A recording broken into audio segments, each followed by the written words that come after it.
Welcome to my YouTube channel HM pharmacy. तो आज हम यूनिट 3 का जो MC3 का हमारा सीरीज़ चल रहा था उसमें हमने यूनिट 1 और यूनिट 2 को कंप्लीट से कवर कर दिया है।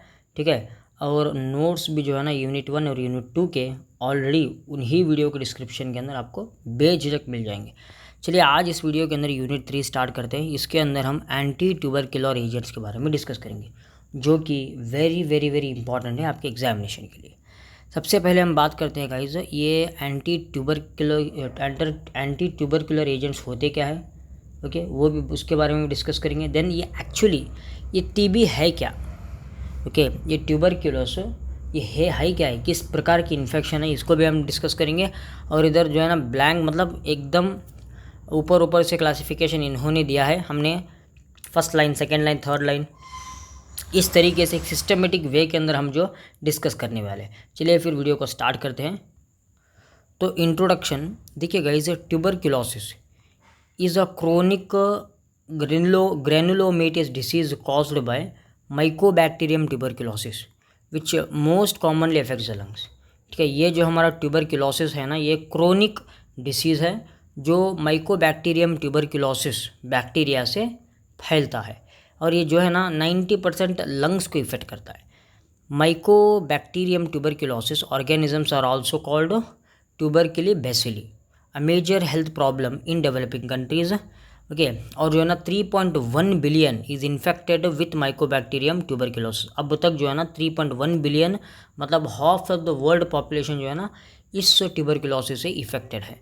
ओके, अगर हम नेक्स्ट बात करें तो टाइप्स की इसकी देखिए गाइस, टाइप्स इसके पल्मोनरी ट्यूबरकुलोसिस, पल्मोनरी मतलब लंग्स का। देन एवियन ट्यूबरकुलोसिस मतलब बर्ड्स से जो टीबी आता है वो। Then bovine tuberculosis, mycobacterium bovis मतलब कैटल से आने वाला ट्यूबरकुलोसिस, देन मतलब कैटल पर आने वाला। Then miliary tuberculosis. Okay, miliary tuberculosis मतलब ये ब्लड के अंदर जो है ना इनका डेवलपमेंट होता है, ब्लड के अंदर रिप्रोडक्शन होता है। और ये मिलियरी एक सीवियर टीबी है जो बॉडी के अंदर एकदम तूफान की तरह फैलता है। ठीक है, ऐसा इसका काम है, फैलता है जैसे जैसे तूफान हो। हाँ, नेक्स्ट माइकोबैक्टीरियम ट्यूबरकुलोसिस। देखिए ये जो है ना, अगर हम इसके कैरेक्टरिस्टिक्स की बात करें तो ये हाईली एरोबिक है। ओके, एरोबिक मतलब एयर ज़रूरी है, ग्राम पॉजिटिव है, non motile rod, in fact lung करता है, डिवाइड्स एवरी 15 to 20 ईयर्स। देखो भाई, ये जो है ना 15 से 20 घंटों में इसका डिवीजन दिखाता है। ठीक है, आपको दिख रहा है, ये हमारा लंग्स है, एक ब्रॉड लंग्स का एक टीएस है। ओके, एक जस्ट एक स्लाइस है, टिश्यू है, इसको आप देख रहे होंगे। ये देखिए कितना इन्फेक्टेड हो गया, ये आपको जो मतलब ये जो वाइट कलर का जो दिख रहा है ना, यही है हमारा TB. Then unable to be digested by the macrophages मतलब इसको जो है ना हम WBC से नहीं डाइजेस्ट कर सकते, मार नहीं सकते। और if not treated properly TB can be fatal, अगर आप टीबी को नहीं ठीक करेंगे तो it's lead to very dangerous. और एक कॉन्टेजीनियस है, spread through air by inhalation of airborne bacteria from infected person. ये एक कॉन्टेजीनियस है, जब एक इन्फेक्टेड पर्सन अगर वो बैक्टीरिया को स्नीज के द्वारा या थूक के द्वारा अगर उसको स्प्लिट करता है, तो अगर अनइन्फेक्टेड पर्सन उसको ले लेता है तभी जो है ना उस uninfected person can be suffered from this TB, मतलब ये कॉन्टेजीनियस है। Next common sides of TB के कॉमन साइड्स अगर बात करें तो lungs, pleura, central nervous system, liver and spleen, then lymphatic system, then genito urinary system, bones and joints, then miliary TB मतलब throughout the body के अंदर भी फैल सकता है। नेक्स्ट गाइज, टीबी इन्फेक्शन और टीबी डिसीज़ के अंदर डिफरेंस क्या है। ठीक है, सिंपल सा डिफरेंस है गाइज। टीबी इन्फेक्शन जो है ना is caused by the same germs but it's less serious. TB infection ये लेस सीरियस रहता है। People with TB infection are not risk, क्यों रिस्क में नहीं है, because they have fewer of the germs in their body. Fewer ये कम मात्रा में जो है ना जर्म्स रहते हैं बॉडी के अंदर, कम मात्रा के अंदर। And the germs are latent मतलब वो स्लीपिंग रहते हैं, उन्हें होश नहीं रहता, बेहोश रहते हैं टोटली।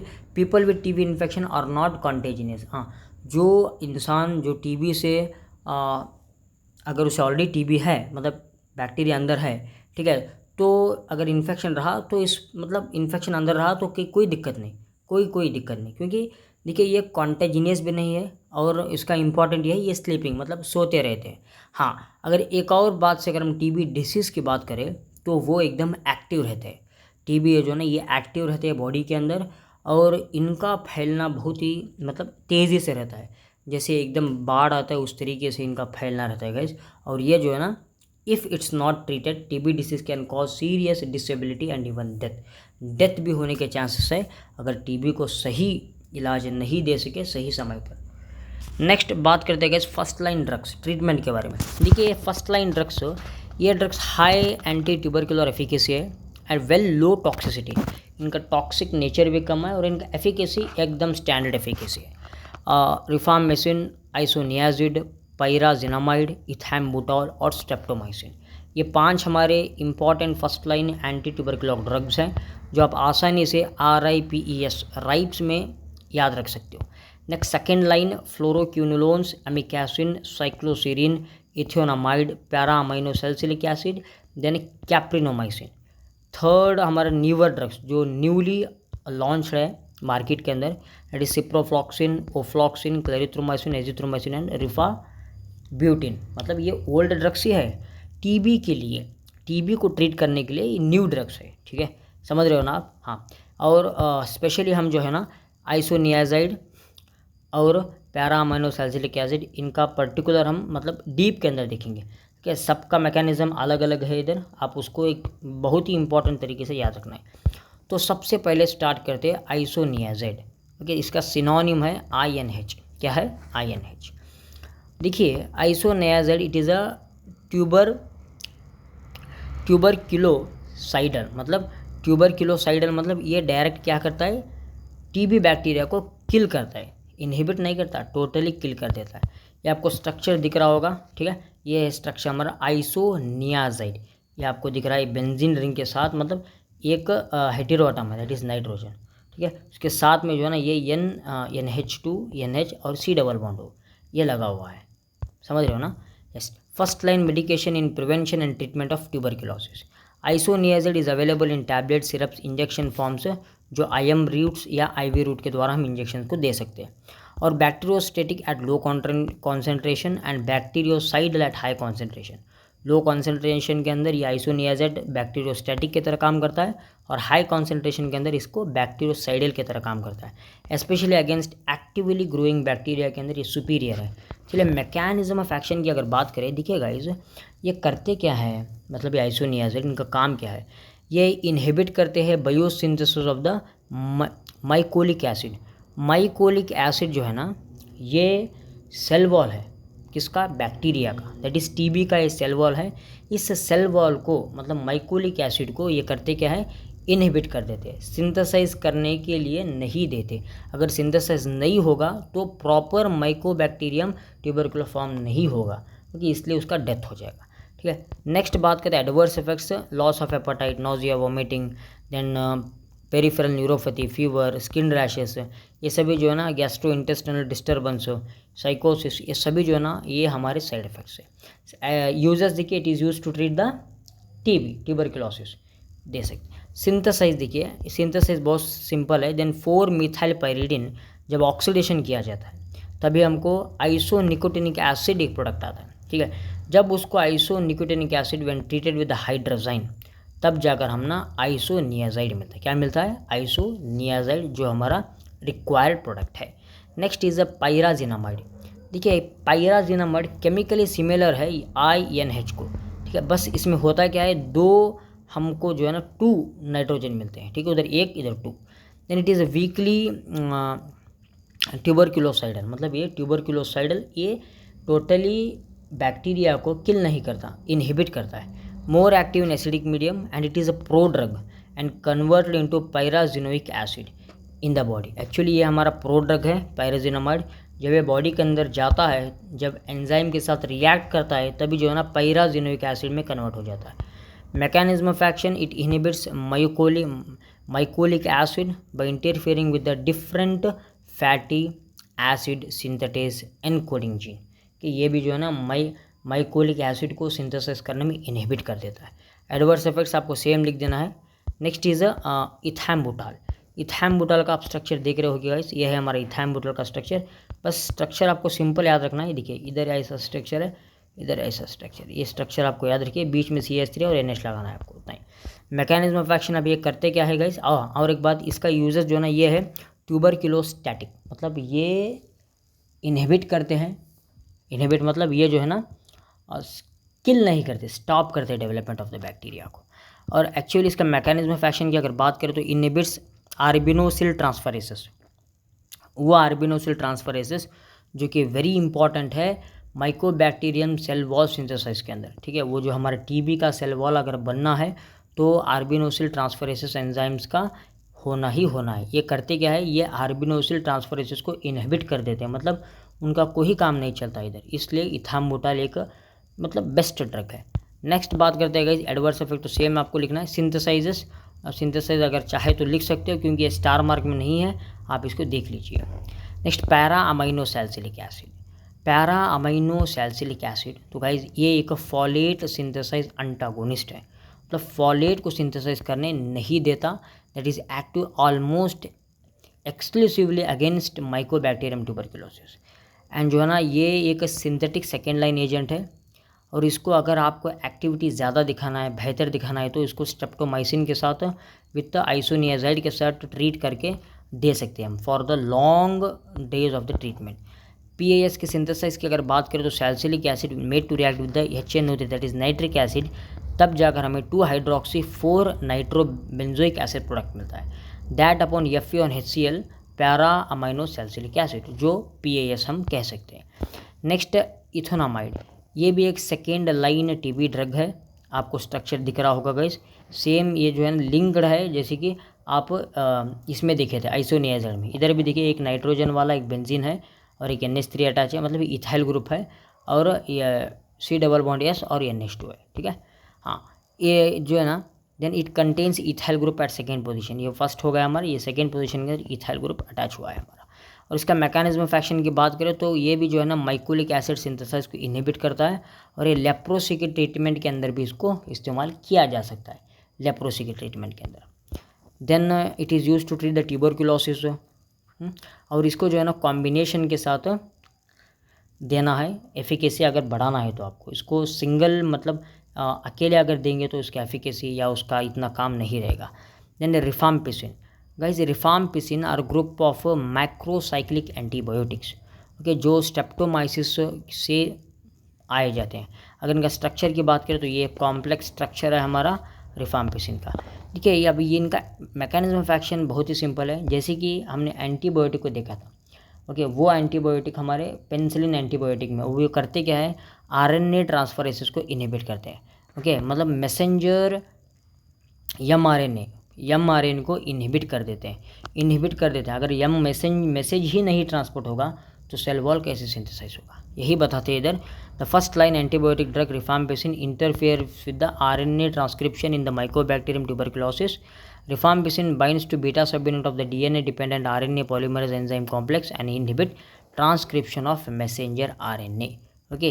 अगर इनहिबिट हो गया ट्रांसक्रिप्शन ऑफ मैसेंजर RNA तभी प्रोटीन सिंथेसिस नहीं होगा, अगर प्रोटीन सिंथेसिस नहीं होगा तो बैक्टीरिया का डेवलपमेंट नहीं होगा, ये आपको याद रखना है, ठीक है। नेक्स्ट एडवर्स इफेक्ट तो सेम ही आपको लिखना है। थेरेपेटिक यूजेस, रिफाम्पिसिन ये एक फर्स्ट लाइन ड्रग है in use in the treatment of tuberculosis. Rifampicin ये एक एक्टिव यूज ड्रग है, अभी भी जो है ना इसका इस्तेमाल एक तूफान की तरह होता है gas. Next it is also use in treatment of leprosy के अंदर भी इसका इस्तेमाल होता है। देन इसको inflammation of the membrane lining of the heart के अंदर भी इसको दिया जाता है। Then osteomyelitis inflammation of the bones में भी इसका इस्तेमाल किया जाता है गाइज। निमोनिया में भी, अगर निमोनिया जो TB से कॉज है, इसको भी तभी ट्रीट करने के लिए दिया जा सकता है, ठीक है। नेक्स्ट इज स्ट्रेप्टोमाइसिन भी एक ट्यूबरक्यूलोसाइडल ड्रग है, मतलब ये टोटली मतलब साइकिल को ब्रेक कर देता है और किल कर देता है माइकोबैक्टीरियम ट्यूबरक्यूलोसिस को, और it was the first effective drug developed for the treatment of the tuberculosis. Streptomycin ये एक ऐसा एंटीबायोटिक है जो फर्स्ट है ट्यूबरक्यूलोसिस को ट्रीट करने के लिए दिया गया था, जैसे कि हमने एंटीबायोटिक्स में डिस्कस किया था स्ट्रेप्टोमाइसिन के बारे में, ओके, डिस्कस किया था हमने उधर। वो स्ट्रेप्टोमाइसिन जो अमाइनो ग्लाइकोसाइड है हमने डिस्कस किया था already. Streptomycin is a first aminoglycoside antibiotic which was isolated from the actinomyces bacteria, जो सॉइल के अंदर पाए जाते हैं, दैट इज़ स्ट्रेप्टोनोमाइसिस ग्राइसस। ओके, और देखिए गाइज नेक्स्ट अगर हम बात करें तो यह है हमारा structure different types of the streptomycins, जो है हमारे N methyl glucosamine, then streptidine और स्ट्रेप्टोस। इसका मैकेनिज्म ऑफ एक्शन ये करते क्या है गाइज, ये ब्लॉक करते formation of the 70s ribosomal mRNA। Okay, this they induce misleading of the code on the mRNA, मतलब ये मिसलीड कर देते हैं mRNA के कोड को। आप या साधारण तरीके से लिख सकते हो, they will inhibit the mRNA और they will block the messenger RNA, बस इतना आप लिख सकते हो, जो इनहिबिट करता है ट्रांसलोकेशन को। नेक्स्ट साइक्लोसिरिन। साइक्लोसिरिन ये भी एक जो हमारा एक एंटी ट्यूबरकुलोसिस ड्रग है, जो कॉम्बिनेशन में दिया जाता है आइसोनियाजाइड के। अगर इसके मैकेनिज्म ऑफ एक्शन की बात करें तो shows anti bacterial action by preventing the synthesis of the cross linking peptide in the formation of bacterial cell wall. Bacterial cell wall को पूरी तरीके से बनने के लिए नहीं देती है साइक्लोसिरिन। नेक्स्ट SAR ऑफ आइसोनियाजाइड, जो कि वेरी इंपॉर्टेंट SAR है गाइज। देखिए सबसे पहले अगर हम स्ट्रक्चर, ये फर्स्ट स्ट्रक्चर की अगर बात करें तो ये नाइट्रोजन होना भी ज़रूरी है गाइस। अगर नाइट्रोजन नहीं होगा तो एक्टिविटी नहीं रहेगा। N1 शुड बी अनसब्स्टिट्यूटेड, ये आपको N1 जो दिख रहा है ना, इसको आपको सब्स्टिट्यूट नहीं करना है। देन सेकेंड पोजीशन पर substitution of H1 H2 H3 में प्रोड्यूस इनएक्टिव और लेस एक्टिव विथ CH3। अगर आपको ये जो आपको H दिख रहा है, ये इसको ऐसे ही रहने देना है। अगर आप CH3 से इसको सब्स्टिट्यूट कर देंगे तो इसका एक्टिविटी डिक्रीज हो जाएगा। और थर्ड पोजीशन पर देखिए साइक्लो अल्काइल और aryl alkyl give active compounds.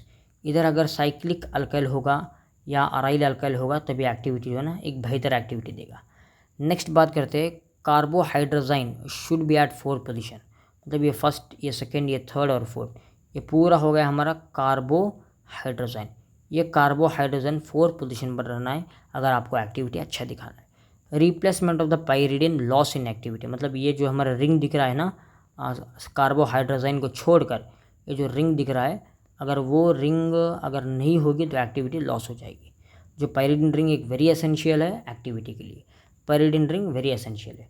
तो गाइज ये हो गया हमारा टोटली जो है ना ट्यूबरकुलोसिस एजेंट्स और ट्यूबरकुलोसिस ड्रग्स के बारे में, जो ट्यूबरकुलोसिस एंटीबायोटिक्स भी हम कह सकते हैं। नोट्स आपको डिस्क्रिप्शन में मिल जाएंगे गाइस, आप नोट्स डाउनलोड कर लीजिए। और चैनल आपको अच्छा लगा तो वीडियो को सब्सक्राइब कर ले।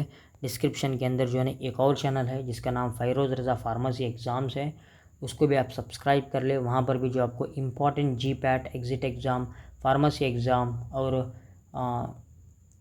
ड्रग इंस्पेक्टर एग्ज़ाम्स उधर आपको मिल जाएंगे। Thank you guys.